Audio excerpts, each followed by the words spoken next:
never slow up, no I don't take shit. I got no love for the fakeness. If you wanna play tough and wanna hate this, I'll always show up. I don't ever slow up, no I don't take shit. I got no love for the fakeness. If you wanna play tough and wanna hate this, I'll always show up and make a statement. I don't ever slow up, no I don't take shit. I got no love for the fakeness. If you wanna play tough and wanna hate this, I'll always show up and make a statement. Pembalap Gresini Racing Marc Marquez mengalami masalah pada motor Ducati dalam hari kedua tes MotoGP 2024 di Qatar di sirkuit Lusail, Selasa.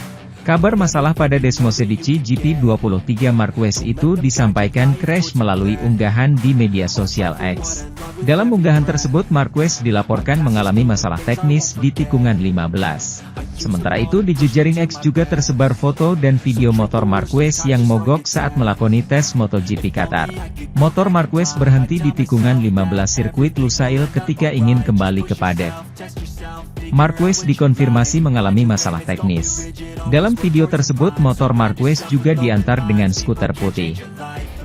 Marquez berpegangan pada skuter itu agar motornya bisa ditarik ke garasi. Motor mogok ini juga dialami The Baby Alien pada tes resmi kedua di sirkuit Sepang Malaysia. Berbeda dengan kejadian di Qatar, saat di Sepang motor Marquez didorong Marshall menggunakan motor bebek. Momen Marquez mogok di Malaysia tersebut bahkan diunggah akun media sosial MotoGP sehingga ramai di jejaring sosial. Meski demikian Marquez tetap melanjutkan sesi tes di Qatar.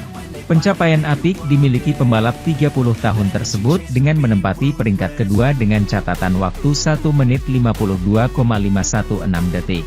Marc Marquez di bawah pembalap Trackhouse Raul Fernandez sebagai yang tercepat sampai setengah hari tes MotoGP Qatar.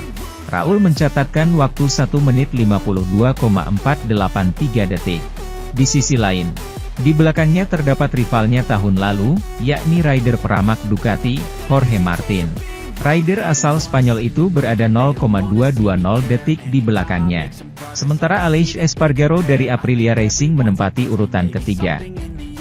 Pembalap kawakan berusia 34 tahun itu berselisih 0,292 detik dari Pecco.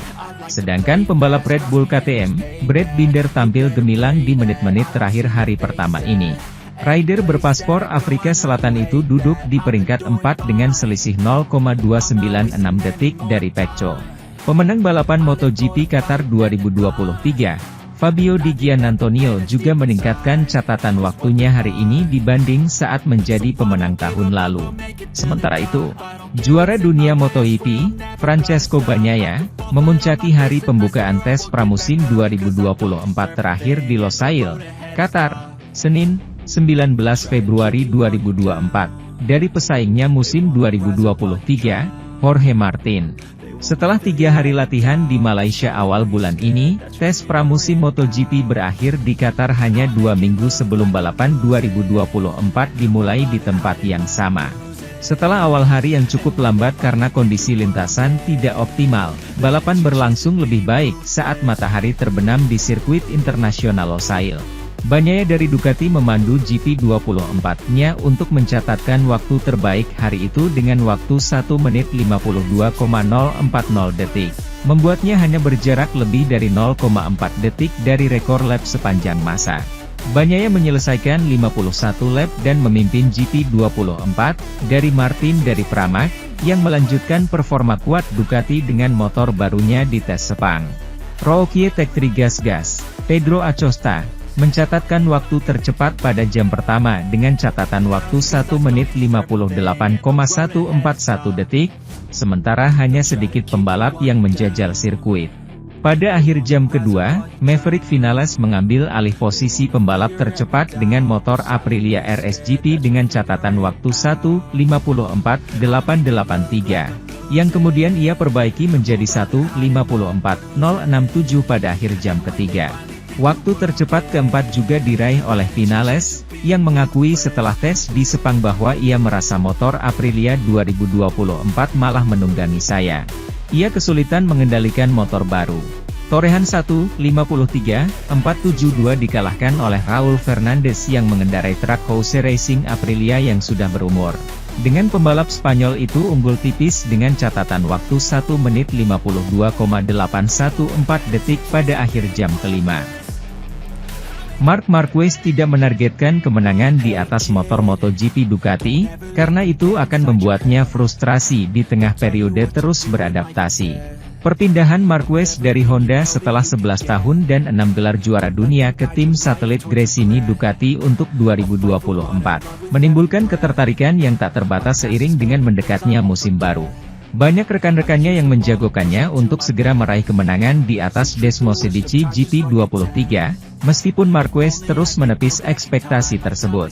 Ditanya lagi tentang prospek untuk merebut kemenangan Grand Prix pertama sejak 2021 setelah hari pertama tes Losail, Qatar, Marquez mengatakan bahwa dia memahami ekspektasi yang dibebankan kepadanya.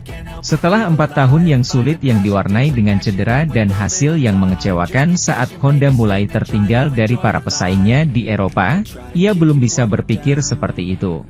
Saya memahami harapan para penggemar dan mereka percaya pada saya, tetapi sudut pandang lain adalah kenyataan, katanya setelah mengakhiri hari pertama di Qatar di urutan ke-16. Jika Anda melihat pramusim, saya hanya mencoba untuk mengambilnya dengan cara yang baik, tenang dan mencoba memahami motornya. Mengapa? Karena itu butuh waktu, saya manusia biasa. Dan tahun-tahun berlalu dan para pembalap muda datang, mereka lebih cepat dan ini wajar. Setiap atlet memiliki momennya sendiri dan kemudian selangkah demi selangkah Anda harus memahami bagaimana beradaptasi dengan situasi tersebut. Tentu saja ini akan menjadi musim yang sulit, ada 2 atau 3 orang di Ducati yang membalap dengan cara yang sangat baik. Saya mencoba belajar dari mereka, tapi itu butuh waktu dan sulit. Mari kita lihat apakah saya bisa selangkah demi selangkah mendekati mereka, tapi itu bukan target saya. Jika target saya adalah menang, itu akan membuat saya frustrasi. Marquez menyelesaikan 58 lap dalam tes MotoGP di Losail, Qatar dan hanya terpaut lebih dari 0,9 detik dari Ducati pabrikan Francesco Bagnaia yang berada di puncak catatan waktu. Sementara itu, mengakui bahwa mengikatkan dirinya dengan LCR Honda adalah pertaruhan berisiko, Johann Zarco tetap berharap bisa tembus 10 besar klasemen MotoGP 2024 dan sesekali naik podium. Sebuah proyek baru untuk dikembangkan. Itulah kata-kata yang digunakan Zarco untuk menggambarkan kedatangannya di tim LCR, di mana ia akan membantu Honda untuk berkembang setelah 4 musim yang sangat sulit di MotoGP. Saya berharap bisa meraih hasil yang baik untuk membawa kegembiraan bagi seluruh tim, kata pembalap asal Perancis itu, yang diwawancarai oleh situs resmi kejuaraan. Sadar bahwa masa depannya terhalang di Ducati, yang hanya menawarinya 1 tahun lagi di Pramac tanpa jaminan, sebelum mengirimnya ke WRC SBK.